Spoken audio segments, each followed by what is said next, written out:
Good evening and welcome to Hartland Township and the Planning Commission meeting of April 10th. We'd like to begin with the Pledge of Allegiance. Please stand.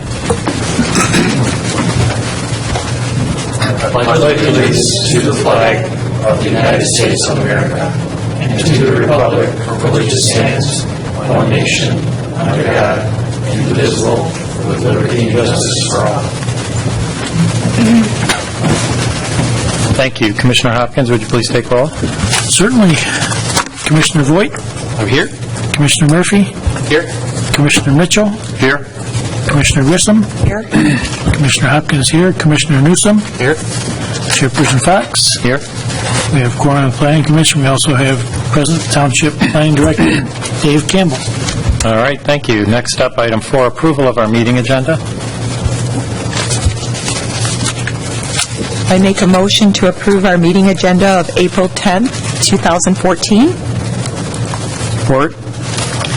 All right, we have a motion to approve from Commissioner Grissom, a second from Commissioner Voigt. Are there any changes? Seeing none, all those in favor say aye.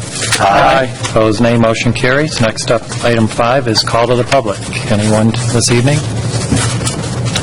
Sure, if you'd like to step up to the microphone, and either or, your choice. If you get your name and address, please. Yes, my name is Ron Cardis, K-A-R-D-O-S, Osceola Township. And I'm just basically here tonight to get a feel for what sort of conversation is going on in Hartland Township about, in general, oil and gas wells, and in particular fracking of oil and gas wells. I'm sure you know that there's been conversation about it in Conway Township, and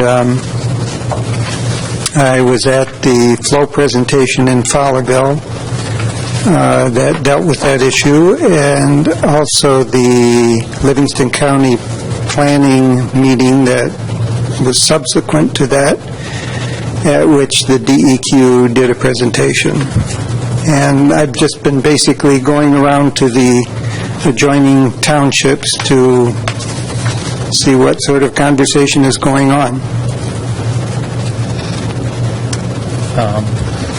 Okay. Anything to add to that? Several board members, as well as a township manager, did attend the Livingston County presentation on fracking. We didn't get to the flow meeting, and so we've just kind of been gathering information right now on what's out there, and just had very minor discussions on it. The board identified it when we were talking about strategic plan as an issue that we wanted to find out more about. So that's kind of been our MO right now, is trying to go to these things to learn what we can about it. Okay. Did you come away from the DEQ meeting feeling how exactly? Well, I remember thinking it was a presentation by a bunch of engineer-type people, and wasn't really that engaging.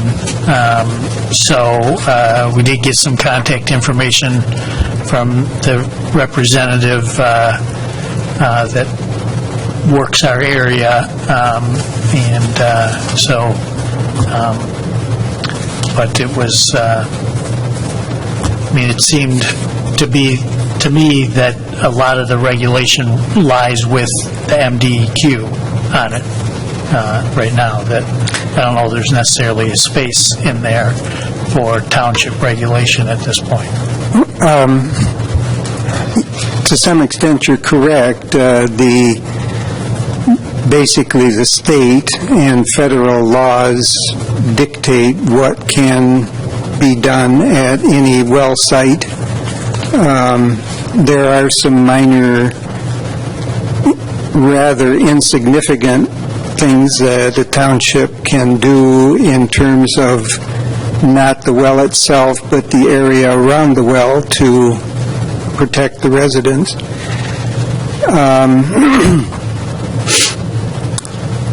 I guess I went to that DEQ meeting expecting pretty much what we got, which is, rest assured that everything is under control. We've got everything covered. But my concern is that to look at the bigger picture as far as the environment is concerned,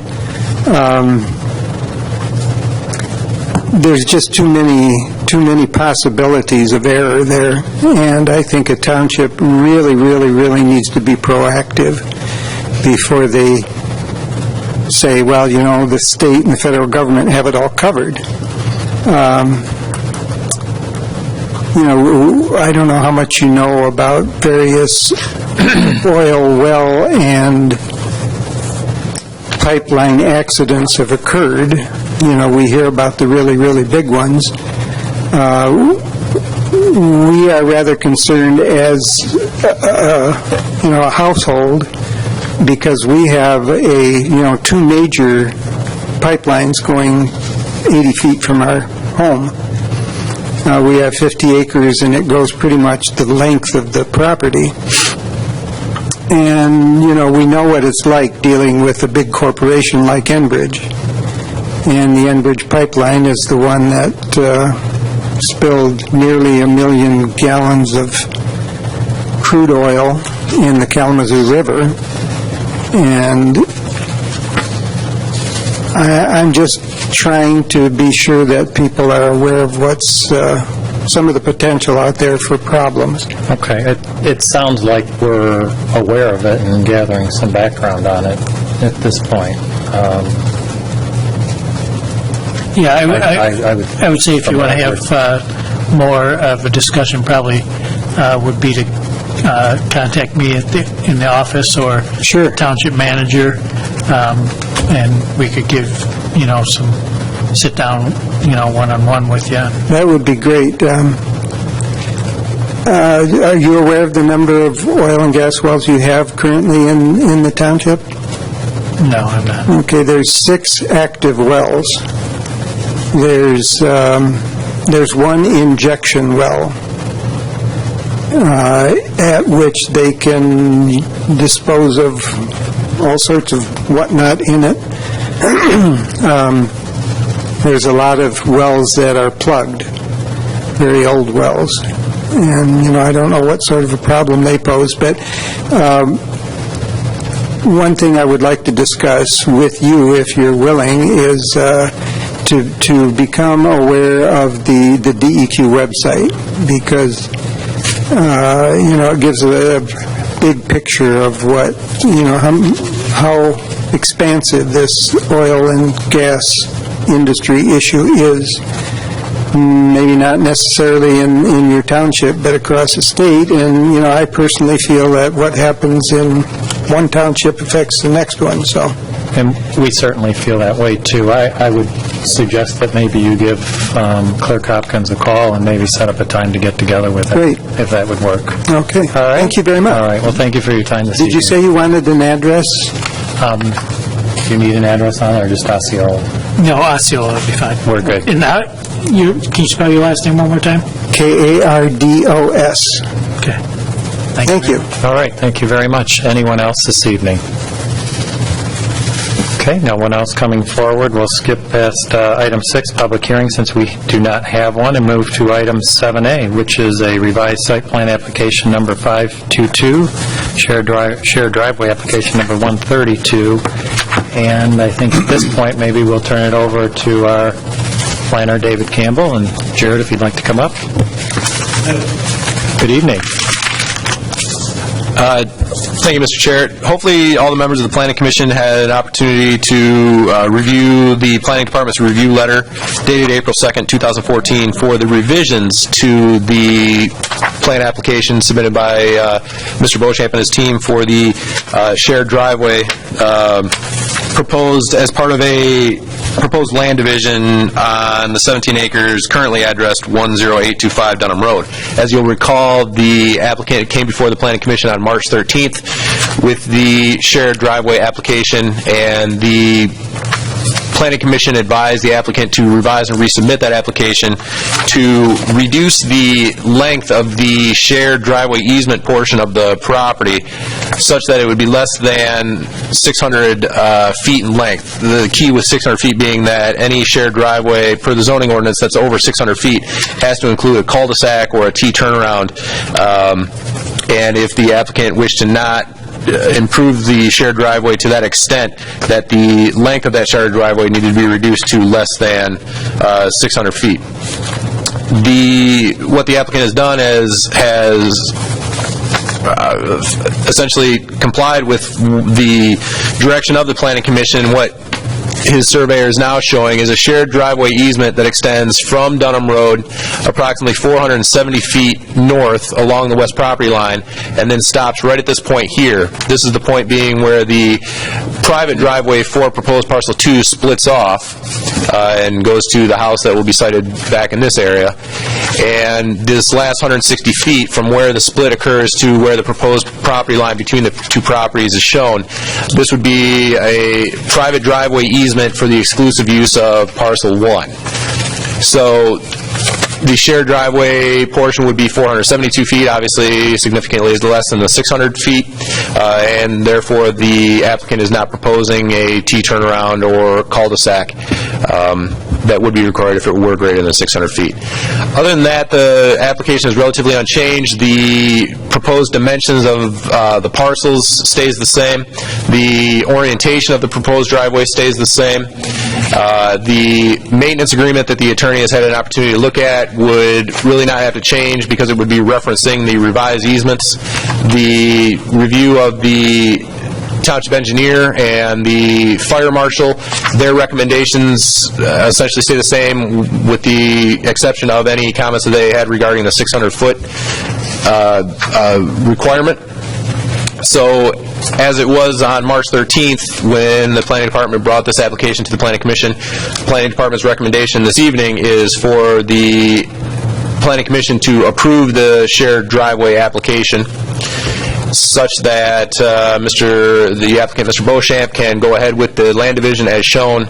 And as we know, his intent is to take the existing model home that's currently sited on the south side of M59 and relocate it to somewhere in this neighborhood within proposed parcel 2. I'm happy to answer any questions you have as far as our review goes for this application. And obviously, Mr. Beauchamp is here this evening to answer questions on his end.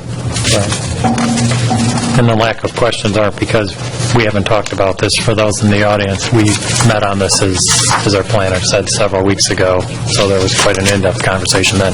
Actually, I think we gave Mr. Beauchamp several options or opportunities, and this is the one he chose. Correct. Another one of those options would have been to potentially move this proposed property line between parcel 2 and parcel 1 and move it southward such that wherever the shared driveway wound up, it was less than 600 feet. For a number of reasons, he went with this route, which I think the Planning Commission was, recommending that he consider this, and I think it does create a better situation once there are 2 houses sited on these proposed properties. So Dave, somewhere in here, is there the easement over their land, over parcel 2's land that describes the driveway accessing parcel 1? There is. There's 2 separate easements proposed on the revised easement description. There's a easement A, and that's the shared driveway portion, and then there's an easement B, and that's the private driveway portion. Yeah, it would be on the back, the hard copy you have. So, my concern was, so could you point me, are we clearly showing the person in parcel 1 and the person who may own parcel 2 someday that portion of the drive is for the exclusive use of parcel 1? It is 40-foot wide private easement for ingress and egress for public utilities for the exclusive use of parcel 1. The header. Okay. It's not in the body of the writing. Okay. All right.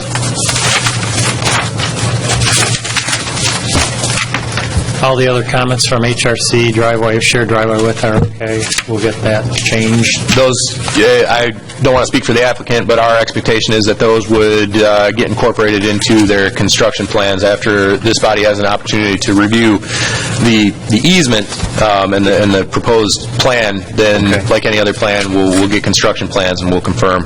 Okay. There's also some comments from the fire marshal regarding address signage that could also be addressed at construction plans. Okay. Do we have any other questions? Comments? If not, we are ready to entertain a motion.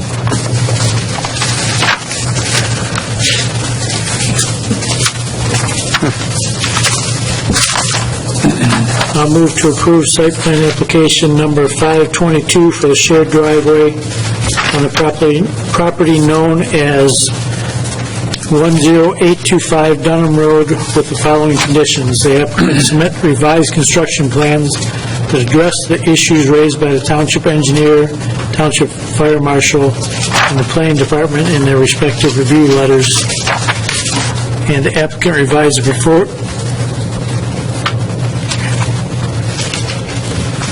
Is this one still, is the next bullet still apropos?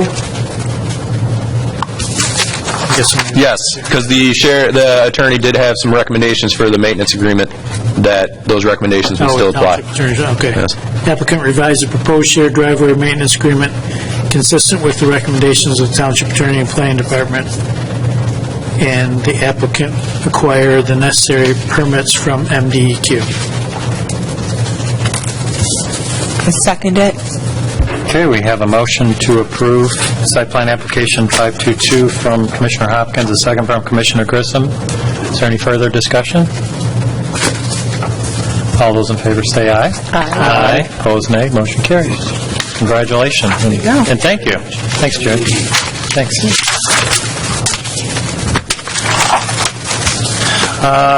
Back to call to the public, item 8. Anyone else?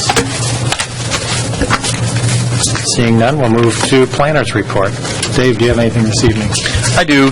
We didn't have an opportunity to meet at our second meeting in March, so I wanted to catch you up on a few ongoings that are of interest to the Planning Commission. As we discussed at our first March meeting, the township is holding meetings with our major developers, the owners of the Hartland Town Square property, Ramco Gershenson, the current owners and operators of the Hartland Marketplace, which is Walmart and Red Olive. We've got 5 meetings that we hope to hold. 4 of them have been scheduled, and we're hoping to schedule the 5th here shortly. We've had 3 of those meetings just thus far. We've met with Mike Urich on his property on the southeast corner of Old 23 and M59, where Jets Pizza and the Cromaine Library satellite are. We had an opportunity to meet with the folks from Showstack Brothers. They are currently managing the Hartland Marketplace shopping center on behalf of the bank that took it over, Fifth Third Bank. And we had an opportunity just yesterday to meet with representatives from the ownership group for the vacant 30 acres on the southwest corner of Old 23 and M59. In all 3 meetings, the discussion was, what do you see happening with these properties, and what does the future hold as far as future build-out and or new development on these properties? And in general, the conversations thus far have been very positive and very informative and enlightening, and I feel that everyone that we've talked to thus far is optimistic for the future of those properties, that they see the economic conditions that dictate what gets built there starting to be more favorable for them. So thus far, I think those have been great meetings to have, and hopefully we'll get the other 2 scheduled and held here shortly. Some concept plans that are at various stages of the pipeline that you should be aware of. We had an opportunity to meet with the builder who's working with Stone Pro. Stone Pro is the stone supplier on the east side of Old 23, right near Bergen Road, a little bit south of Bergen Road. They want to build a new storage building, so you will potentially be seeing that site plan here in the near future. The owner and potential developer of the 9 vacant acres on the south side of M59 between the Autumn Woods and San Marino development, that used to be owned by the Detroit Presbytery, and for a long time the thought was that they were going to eventually build a church there. That property has since been sold to a residential builder developer, and we had an opportunity to meet with him. His hope is to build 18 lots on that property, so we talked about all the aspects that would have to be covered as part of a planned development on that property. We've heard from MDOT that Speedway has submitted to them a traffic impact analysis for a potential rebuild of the gas station.